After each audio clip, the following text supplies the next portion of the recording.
Hi friends, आप सभी लोगों के कमेंट्स मैं रोज़ पढ़ रहा हूं और आप सभी लोगों के कमेंट के माध्यम से मुझे आप सभी लोगों की गतिविधि का पूरा पता चल रहा है। मैं एक बात को लेकर बड़ा आश्चर्यचकित हूं कि आप सभी लोग बड़े पॉजिटिव हैं।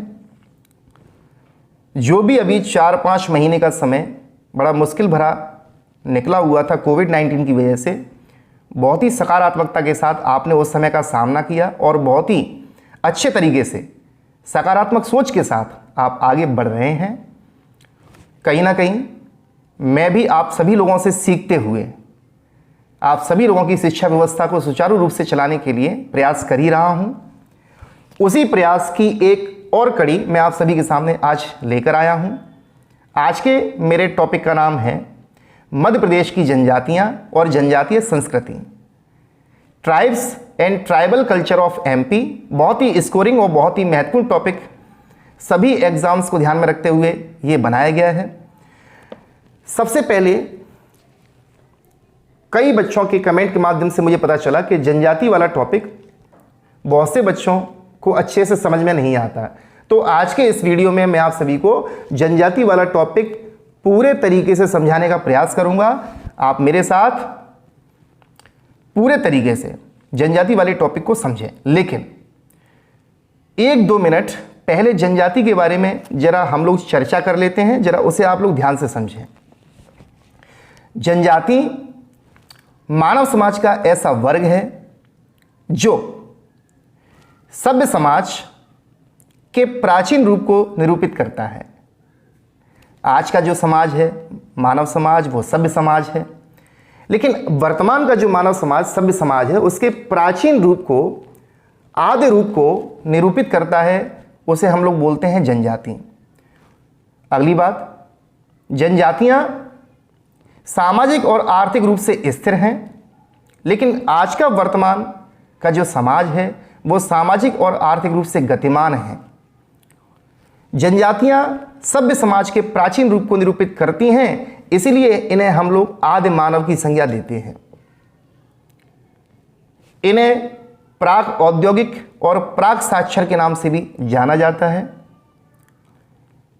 जनजातियों का एक निश्चित भूभाग होता है, जनजातियों के अपने रीति रिवाज होते हैं, जनजाति एक निश्चित क्षेत्र में ही निवास करती हैं, जनजातियों की अपनी एक भाषा या बोली होती है, जनजातियों की अपनी एक निश्चित सामाजिक, शारीरिक, राजनीतिक और आर्थिक संरचना होती है। इनकी सामाजिक और आर्थिक क्रियाएं भी निश्चित होती हैं। जनजातियों में कुछ ऐसी बातें भी हम लोगों को देखने को मिलती हैं जो वर्तमान के मानव समाज में देखने को नहीं मिलती। इसलिए इसी विभिन्नता के कारण जनजाति वाला टॉपिक बहुत ही विशेष और महत्वपूर्ण बन जाता है। भारतीय संविधान में जनजातियों की क्या भूमिका है, भारतीय संविधान में जनजातियों को किस तरीके से बताया गया है, भारतीय संविधान में प्रारंभ से लेकर आज वर्तमान तक जनजातियों की किस भूमिका को किस प्रकार समझाया गया है। तो आज इस पूरे टॉपिक में आपको पहले ये समझना है कि हमें जनजातियां पढ़नी कैसे है और हमें जनजातियां समझनी कैसे है, हमें जनजातियों का प्रारंभ कैसे करना है, जनजातियों के भौगोलिक वितरण को कैसे देखना है। इन सभी बातों को समेटे हुए आज का वीडियो मैं आप सभी के सामने प्रस्तुत करता हूं। आप सभी लोग वीडियो को अंत तक देखें। जो भी नए छात्र हैं जिन्होंने अभी मेरी क्लास ज्वाइन की है, वो सभी नए छात्र मेरे वीडियो को और मेरे यूट्यूब चैनल को सब्सक्राइब कर सकते हैं, और जिन छात्रों ने यूट्यूब चैनल को सब्सक्राइब कर दिया है वो मेरे साथ अंत तक बने रहें और संपूर्ण वीडियो में जनजाति वाले टॉपिक का आनंद लें। आज के इस टॉपिक में मैं आप सभी को जनजाति और जनजाति संस्कृति के बारे में पूरी जानकारी दे रहा हूं, और सबसे महत्वपूर्ण बात आप सभी को इस बात पर फोकस करना है कि जनजातियों वाले टॉपिक को कैसे पढ़ें, कैसे समझें और इसका प्रारंभ हम लोग कैसे करें।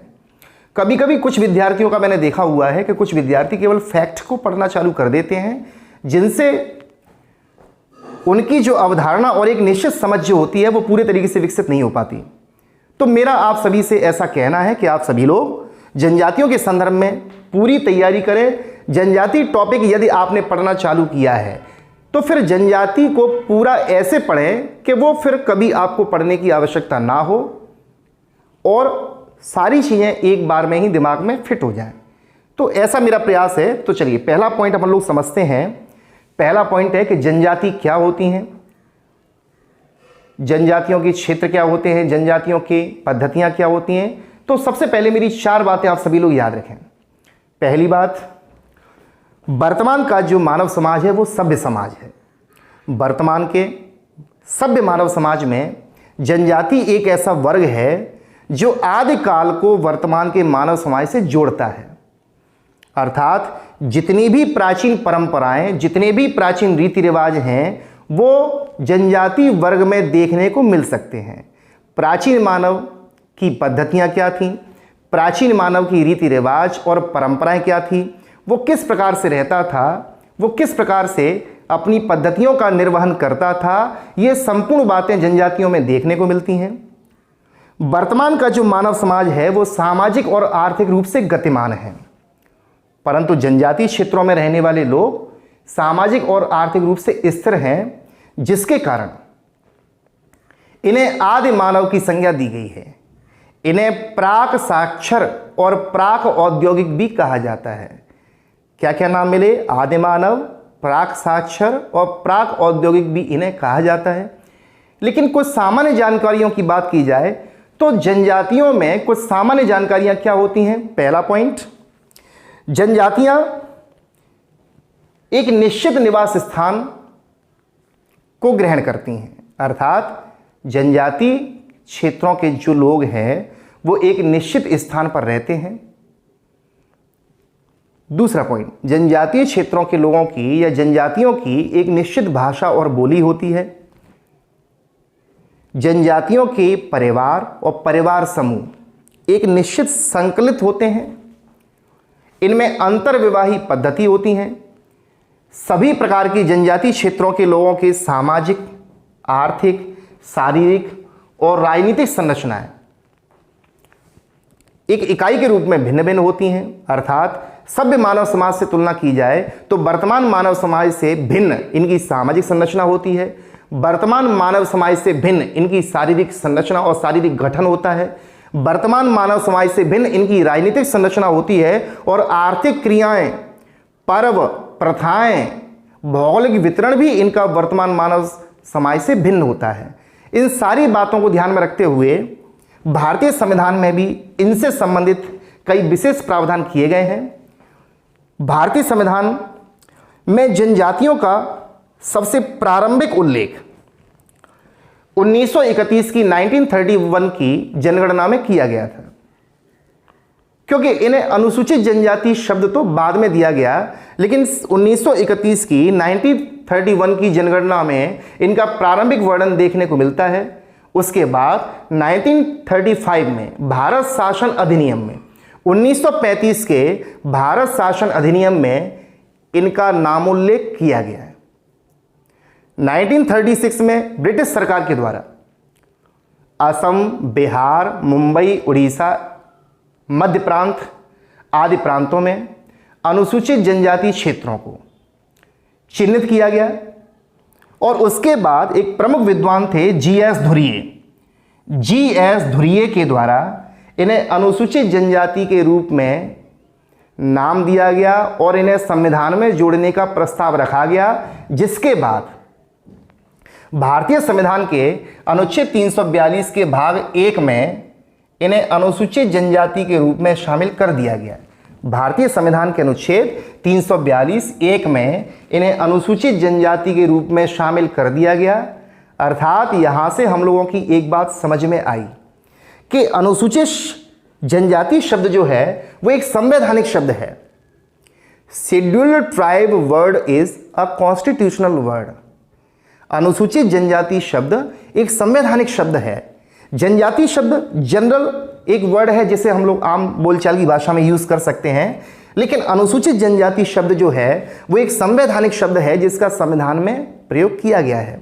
भारतीय संविधान के अनुच्छेद 342(1) में अनुसूचित जनजाति शब्द का उल्लेख किया गया है, लेकिन वहीं भारतीय संविधान के अनुच्छेद 366 के खंड 25 में, भारतीय संविधान के अनुच्छेद 366 के खंड 25 में अनुसूचित जनजाति शब्द की परिभाषा बताई गई है।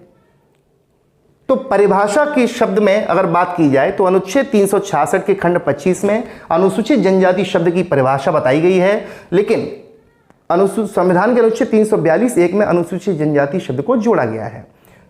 तो ये प्रमुख बातें आप लोगों को याद रखनी है। अगला पॉइंट, सर्वाधिक जनजातियों वाला महाद्वीप या सर्वाधिक जनजातियों वाला देश कौन सा है? कई बार एग्जाम्स में पूछा गया है। तो सर्वाधिक जनजातियों वाला देश या महाद्वीप हम लोग अफ्रीका को मानते हैं। लेकिन दूसरे क्रम की बात की जाए तो दूसरे क्रम पर भारत आता है। भारत में कुल जनसंख्या का 8.6%, भारत में कुल जनसंख्या का 8.6% लोग जनजातीय क्षेत्रों के आते हैं। लेकिन वहीं मध्य प्रदेश की बात की जाए तो 2011 की जनगणना के आधार पर मध्य प्रदेश में कुल जनसंख्या कितनी है? 7,26,26,809। ये 2011 की जनगणना के आधार पर मध्य प्रदेश की कुल जनसंख्या है। तो इसमें 1,53,16,784, 1,53,16,784 लोग जनजातीय क्षेत्रों के लोग हैं, जिनका प्रतिशत आता है 21.10%। 21.10%। यह जनजातियों का प्रतिशत है, जनजातियों की जनसंख्या, ये मैंने आपको बताई। मध्य प्रदेश में जनजातियों की साक्षरता कितनी है? तो मध्य प्रदेश में जनजातियों की साक्षरता है 50.6%। साक्षरता मीन्स लिटरेसी रेट। साक्षरता को हम लोग लिटरेसी रेट के नाम से जानते हैं कि अर्थात कितना शिक्षण व्यवस्था इन लोगों को प्राप्त हुई है। मध्य प्रदेश में जनजातियों की सर्वाधिक संख्या और प्रकार है। इससे हमें क्या सीख मिली कि भारत के सभी राज्यों की जनजातियों की तुलना की जाए तो भारत के सभी राज्यों की जनजातीय क्षेत्रों की तुलना करने के बाद ये पता चलता है कि मध्य प्रदेश में जनजातियों की सर्वाधिक संख्या है और सर्वाधिक प्रकार अर्थात इनकी डाइवर्सिटी, इनकी विविधता सर्वाधिक मध्य प्रदेश में दिखाई देती है। 24 प्रमुख जनजातियों को शामिल करने के बाद 24 प्रमुख 24 जनजातियों को शामिल करने के बाद मध्य प्रदेश में मुख्य रूप से जनजातियां निवास करती हैं 46।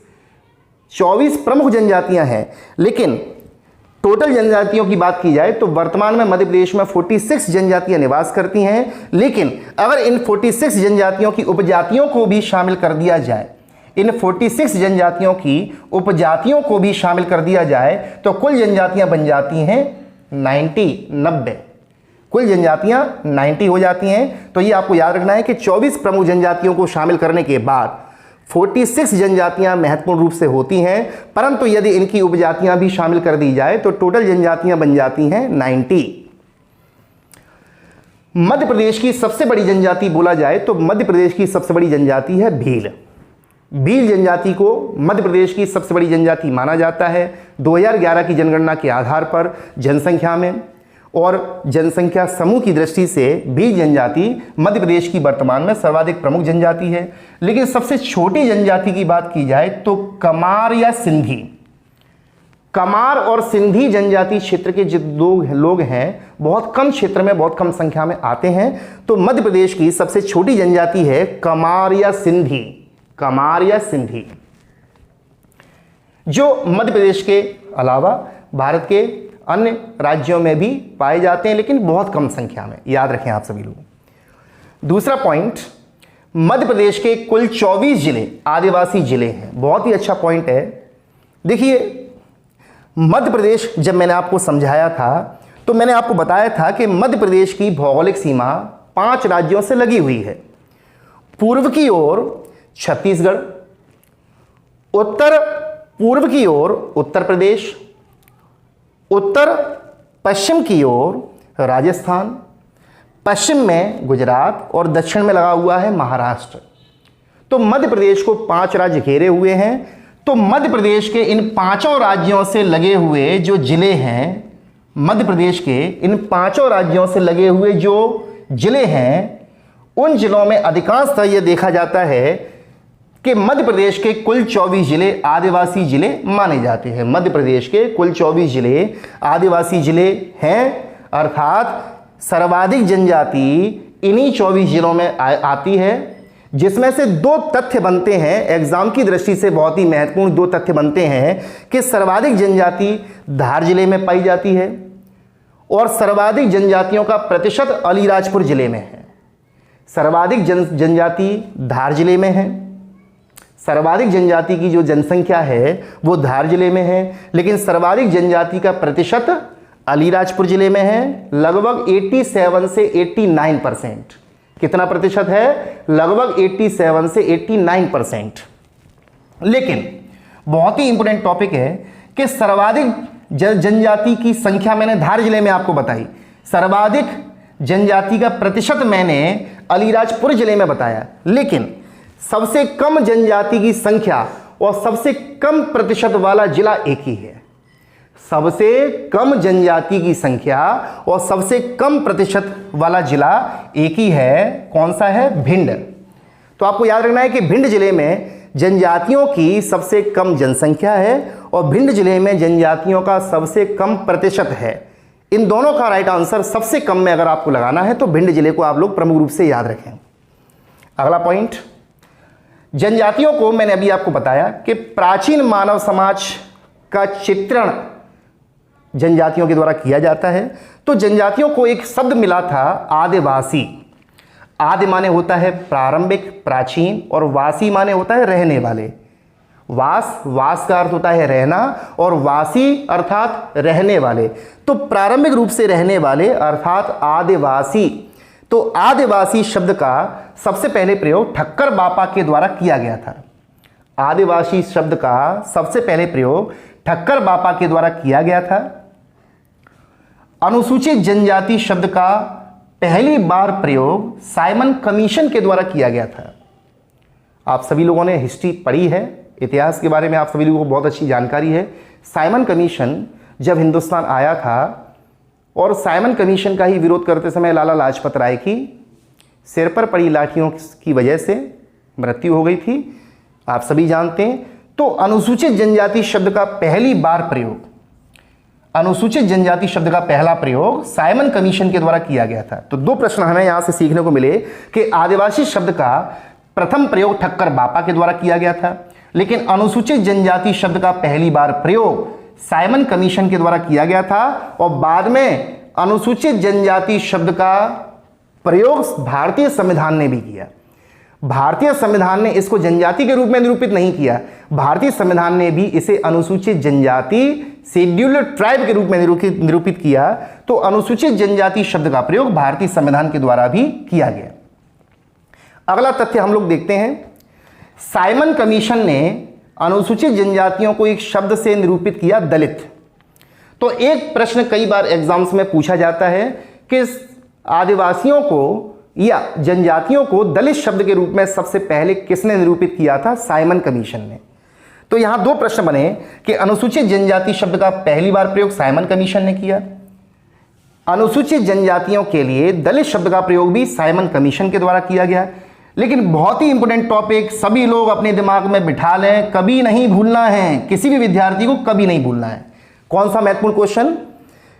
कि जनजातियों को गिरिजन, आदिवासी या जनजातियों को गिरिजन शब्द किसने दिया था? महात्मा गांधी ने। गिरिजन शब्द किसने दिया था? गिर माने होता है पर्वत, अर्थात पर्वतीय क्षेत्रों, जंगली क्षेत्रों में रहने वाले जन अर्थात लोग। तो गिरिजन शब्द का प्रयोग किया था महात्मा गांधी ने जनजाति और आदिवासी लोगों के लिए। पिछड़े हिंदू, ये जीएस धुरिये, जो मैंने अभी आपको कुछ देर पहले इनका एक तथ्य मैंने आपको बताया था, जीएस धुरिये ने आदिवासी लोगों को कहा था पिछड़े हिंदू। पिछड़े हिंदू हैं ये। पिछड़े हिंदू शब्द का प्रयोग जीएस धुरिये के द्वारा किया गया था। दास और दास, ये एक प्रमुख विद्वान है। दास और दास ने इन्हें विलीन मानवता कहा। आदिवासियों के लिए क्या शब्द का प्रयोग किया? विलीन मानवता। विलीन मानवता शब्द का प्रयोग किया। यदि मैं मध्य प्रदेश का एक महत्वपूर्ण तथ्य की बात करूं तो भारतीय संविधान के अनुच्छेद 167, भारतीय संविधान के अनुच्छेद 167 में ये प्रावधान किया गया था कि कोई भी राज्य जनजातीय कल्याण क्षेत्र के लिए कार्य कर सकता है।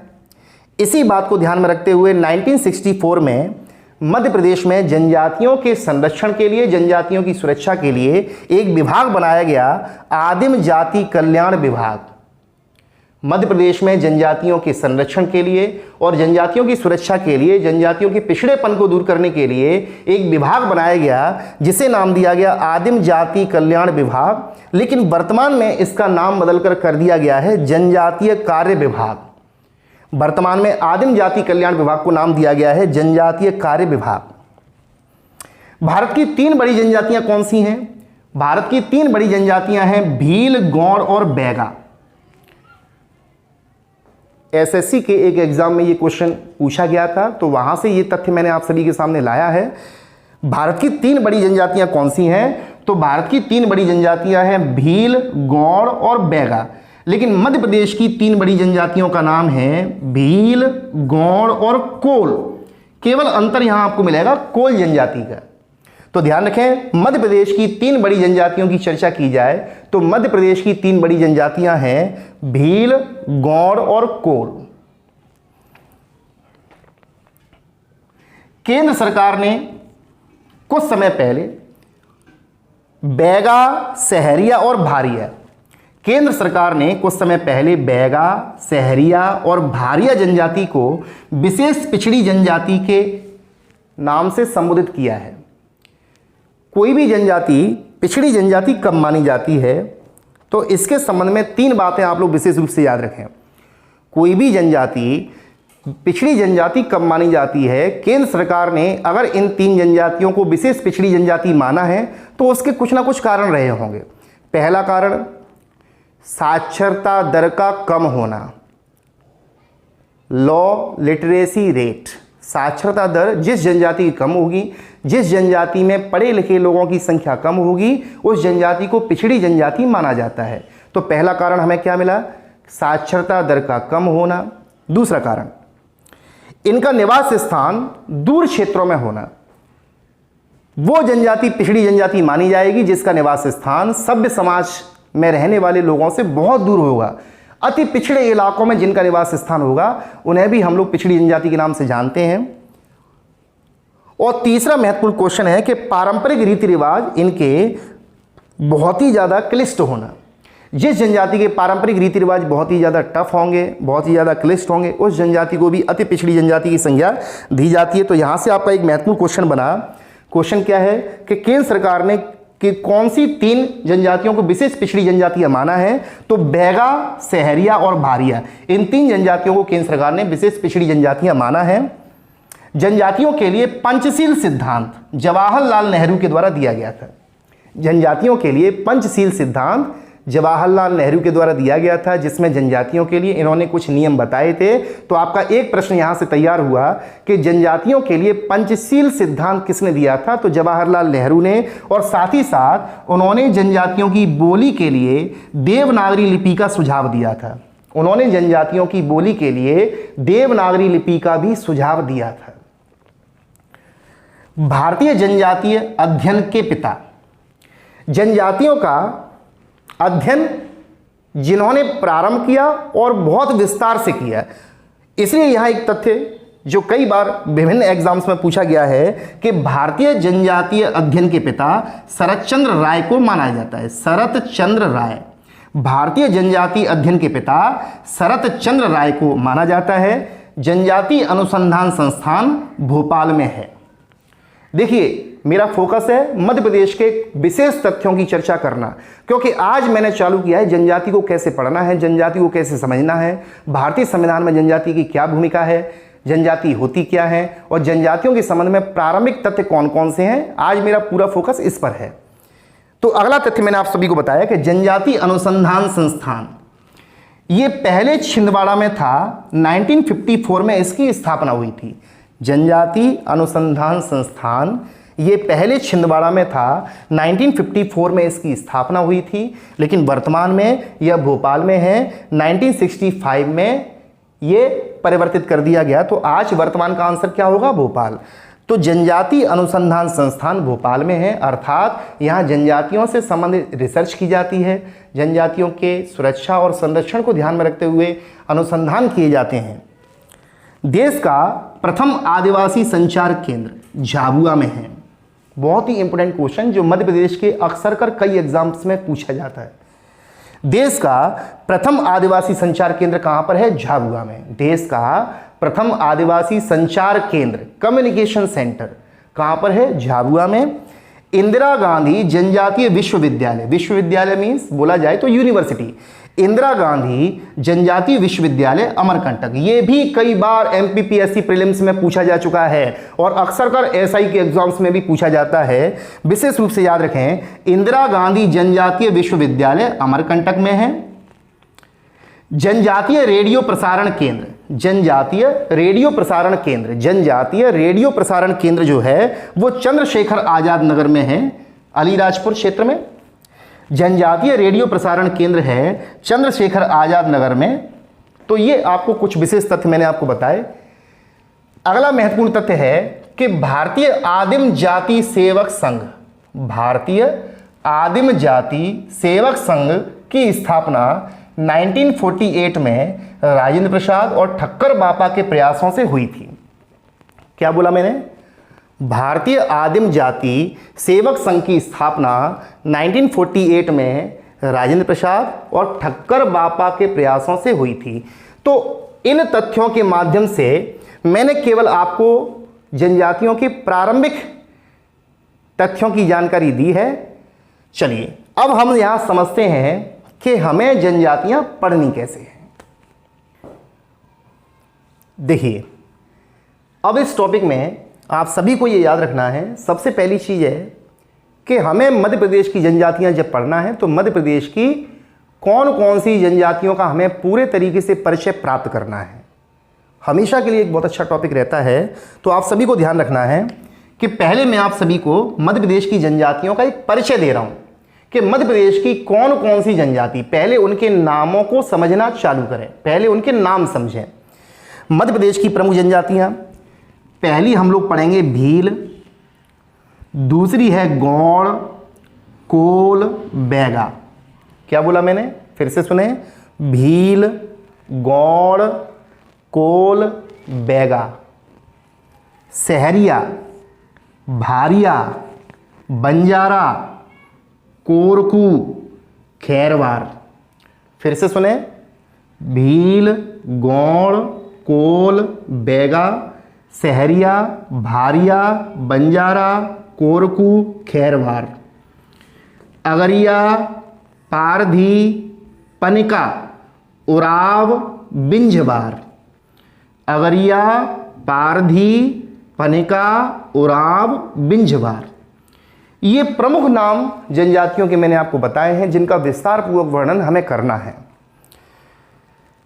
मध्य प्रदेश के इस नक्शे के माध्यम से मैंने आप सभी को यह बताने का प्रयास किया है कि किस जनजाति का भौगोलिक वितरण कहाँ है। जब तक आप किसी जनजाति के भौगोलिक वितरण को नहीं समझते तो उस जनजाति के संपूर्ण विकास को, उस जनजाति के संपूर्ण परिदृश्य को समझना नामुमकिन होता है। तो आप सभी लोग इस नक्शे के माध्यम से जनजातियों के भौगोलिक वितरण को पहले समझें। देखिए, गुजरात क्षेत्र से लगा हुआ यह है पश्चिमी मध्य प्रदेश। पश्चिमी मध्य प्रदेश, पश्चिमी मध्य प्रदेश में भील, भिलाला, पटेलिया, रथियास और बैगास। भील, भिलाला, पटेलिया, रथियास और बैगास। कई बार एग्जाम्स में इतना ही क्वेश्चन पूछ लिया जाता है कि भील जनजाति और उसकी उपजातियों का क्षेत्र कौन सा है, तो कई बच्चों को याद रखना है पश्चिमी मध्य प्रदेश। अगर किसी जिले का नाम आता है तो समझना बहुत ही आसान होता है। जैसे भील जनजाति का प्रमुख जो निवास स्थान है वो धार, झाबुआ, अलीराजपुर क्षेत्रों में है। लेकिन पश्चिमी मध्य प्रदेश, पूर्वी मध्य प्रदेश, उत्तरी मध्य प्रदेश में भी वितरण आप सभी को याद रखना है। तो भील, भिलाला, पटेलिया, रथियास और बैगास, इन सभी जनजातियों का जो क्षेत्र है, भौगोलिक वितरण है, वो पश्चिमी मध्य प्रदेश है। वहीं अगर मैं कोरकू, गौड़, बैंगा, भारिया, कोरकू, गौड़, बैंगा, भारिया, इन जनजातियों की बात करूं तो दक्षिणी मध्य प्रदेश, कोरकू, गौड़, बैगा, भारिया, दक्षिणी मध्य प्रदेश। गौड़ शब्द आपको दो जगह मिल रहा है, यहां भी आपका एक गौड़ शब्द आता है और यहां भी गौड़।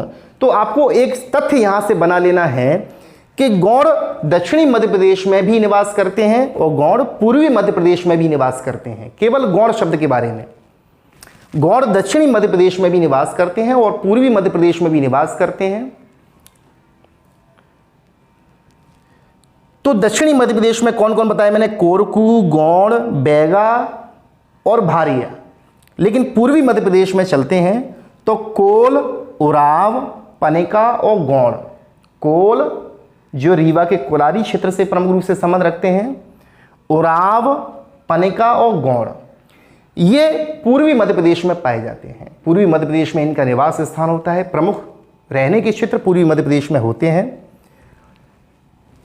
तो हम लोगों ने यहां से समझा कि जनजातियों का जो भौगोलिक वितरण अगर हम लोग देखें तो पश्चिमी मध्य प्रदेश, दक्षिणी मध्य प्रदेश और पूर्वी मध्य प्रदेश में जनजातियों का एक वितरण हमें दिखाई देता है।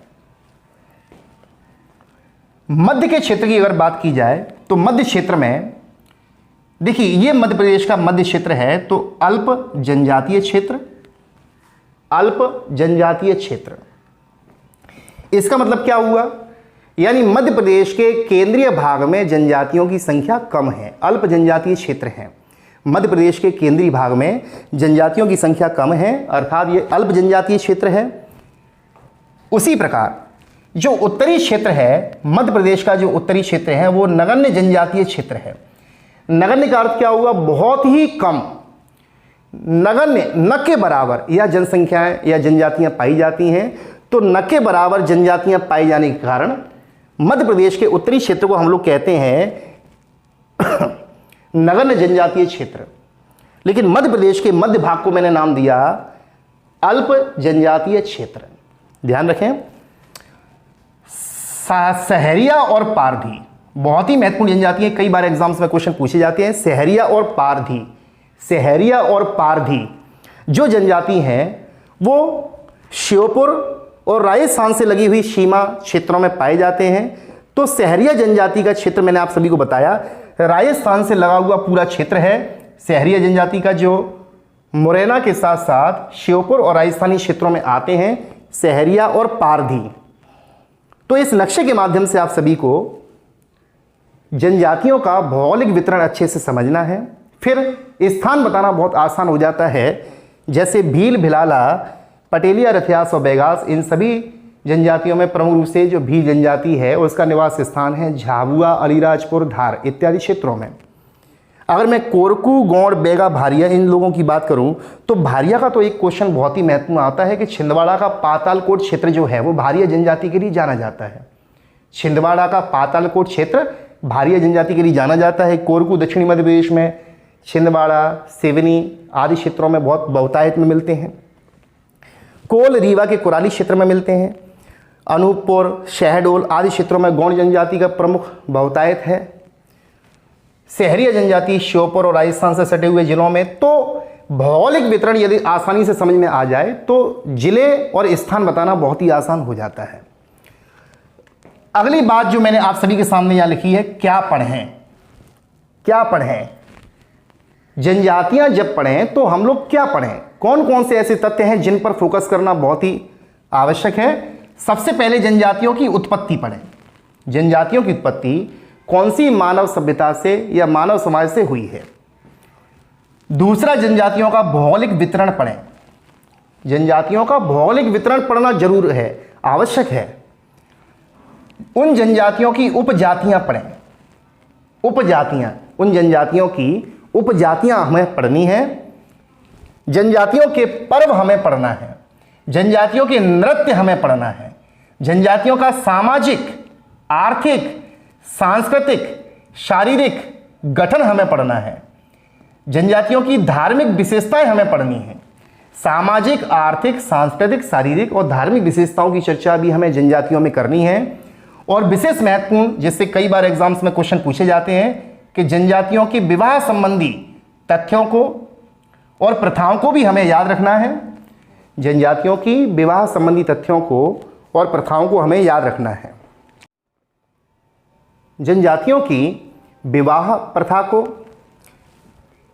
प्रमुख रूप से हमें समझना है। इसलिए मैंने यहाँ अलग से आप सभी को समझाने के लिए बहुत ही सुंदर बात लिखी है कि जनजाति लोग जो होते हैं, जनजातीय क्षेत्रों में निवास करने वाले जो लोग होते हैं, वो अपने जीवन साथी का चुनाव करने के लिए, वो अपनी शादी करने के लिए, अपने विवाह के लिए कौन कौन से विवाहों की प्रक्रिया को अपनाते हैं। भारत के सभी राज्यों में जितने भी जनजातीय क्षेत्रों के लोग हैं, उन सभी राज्यों में वैवाहिक पद्धतियां प्रमुख रूप से ये पाई जाती हैं, इनके अलावा भी पाई जाती हैं। लेकिन मध्य प्रदेश की दृष्टि से, मध्य प्रदेश सामान्य ज्ञान की दृष्टि से जनजातियों की वैवाहिक पद्धतियां कौन कौन सी हैं समझते हैं हम लोग। अभी मैं आपको ये नहीं बता रहा हूं कि किस जनजाति ने कौन सी वैवाहिक पद्धति को सर्वाधिक मान्यता दी है। अभी मेरा समझाने का उद्देश्य ये है कि आप पहले वैवाहिक पद्धति को अच्छे से समझ लें कि इस विवाह पद्धति में कौन कौन सी प्रमुख बातें आती हैं, तो ये समझना आसान हो जाएगा कि किस जनजाति ने कौन सी वैवाहिक पद्धति को आसानी से अपनाया। देखिए, पहला विवाह है हरण विवाह, जिसको हम लोग बोलते हैं मैरिज बाय कैप्चरिंग। हरण विवाह नाम से समझ में आ रहा होगा, हरण विवाह, मैरिज बाय कैप्चरिंग। इसमें क्या होता है, जिस लड़के को जिस लड़की से विवाह करना होता है वह उस लड़की का अपहरण कर लेता है। जिस लड़के को जिस लड़की से विवाह करना होता है वह उस लड़की का हरण कर लेता है, उसे कैप्चर कर लेता है। अब इस तथ्य को आप लोग समझें कि पौराणिक मान्यताओं के आधार पर, प्राचीन मान्यताओं के आधार पर यह बात सत्य लगती है, लेकिन चूंकि वर्तमान कानूनी व्यवस्थाएं इतनी कठोर हो चुकी हैं कि वर्तमान में ये बातें प्रमुख रूप से सत्य होंगी या नहीं होंगी, इस संबंध में मतभेद हैं। तो आप सभी को याद रखना है कि हरण विवाह की जनजातियों में एक पद्धति है जिसमें जिस लड़के को जिस लड़की से विवाह करना होता था वह उस लड़की का अपहरण कर लेता है। आज भी ये वैवाहिक पद्धति है, लेकिन उसका थोड़ा सा जो रूप है वो लचीला हो चुका है। अर्थात जो लड़का जिस लड़की से विवाह करना चाहता है वो उनके परिवार की सहमति से उस लड़की का हरण कर लेता है, जो एक प्रकार का नाटकीय रूप होता है, एक प्रकार की एक्टिंग होती है। दूसरा विवाह होता है परीक्षा विवाह, जिसको हम लोग बोलते हैं मैरिज बाय ट्रायल। परीक्षा विवाह का अर्थ क्या होता है? परीक्षा विवाह का अर्थ होता है कि जिस लड़के को जिस लड़की से विवाह करना होता है तो उसे उसके परिवार के सामने, लड़की के माता पिता के सम्मुख एक कठोर परीक्षा से गुजरना होता है, तब जाकर वह परिवार अपनी पुत्री का विवाह उस लड़के से कर देता है। तो मैरिज बाय ट्रायल, इसका नाम हुआ परीक्षा विवाह। अगला प्रश्न है परिवीक्षा, प्रोवेशन। परिवीक्षा, प्रोवेशन, परिवीक्षा विवाह का अर्थ क्या हुआ? Marriage by probation. तो परिवीक्षा विवाह का अर्थ होता है कि साथ रहकर साथी को परखना। जैसे फॉर एग्जांपल आज हम लोग बोल सकते हैं वर्तमान में लिव इन रिलेशनशिप, साथ रहकर अपने साथी को परखना, इसे हम लोग बोलते हैं परिवीक्षा विवाह। लेकिन यह भारत की कुकी और निकोबारी जनजाति में प्रमुख रूप से पाया जाता है। तो यह भी एक वैवाहिक पद्धति हुई। हठ विवाह, हठ विवाह को हम लोग कहते हैं इंट्रूजन, मैरिज बाय इंट्रूजन। हठ विवाह में क्या होता है?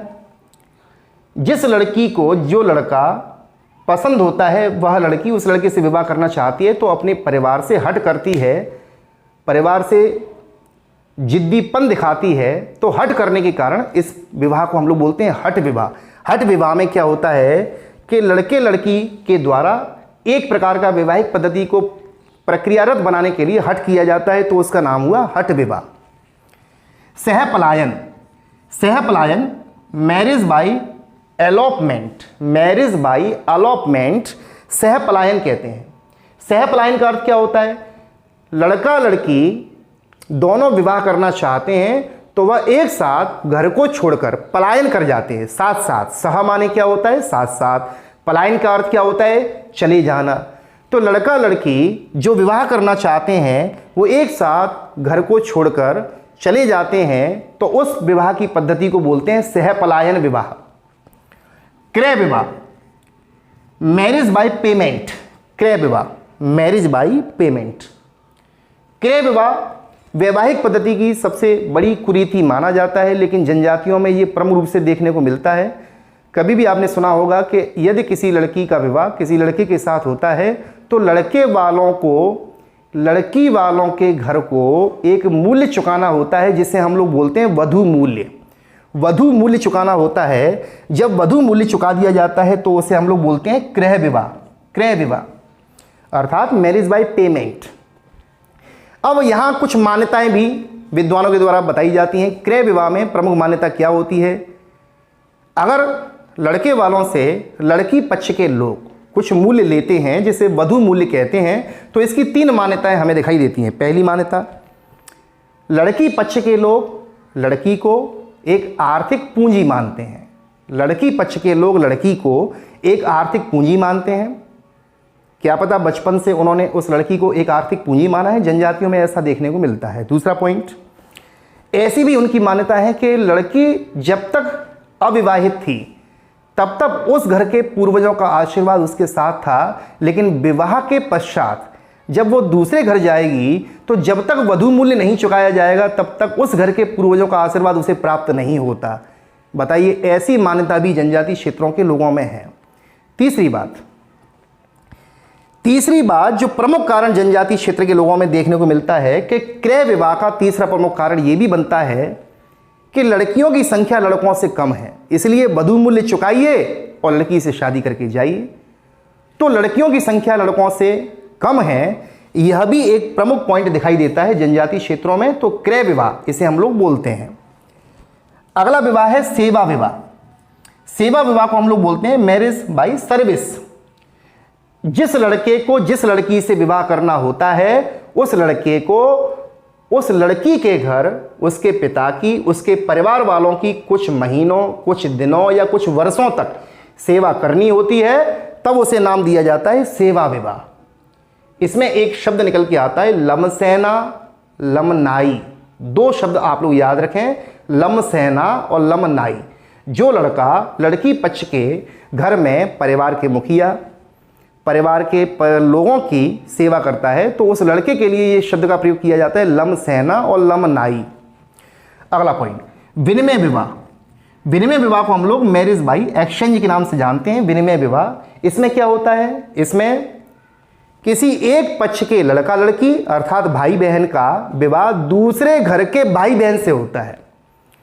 एक परिवार के भाई बहन का विवाह दूसरे परिवार के भाई बहन से होता है, तो ये होता है विनिमय विवाह, एक्सचेंज कर देते हैं। समझ में आई बात? चलिए, तो ये मैंने आपको जनजातियों की वैवाहिक पद्धतियां आपको बताई। वैवाहिक पद्धतियों से बहुत अच्छे क्वेश्चन बन के आते हैं। अगली 2 बातें आप लोग विशेष रूप से याद रखें। एक होता है टोटमवाद। टोटमवाद क्या होता है? जब जनजातियां अपनी सामाजिक मान्यताओं में धार्मिक मान्यताओं, अंधविश्वासों को जोड़ देती हैं।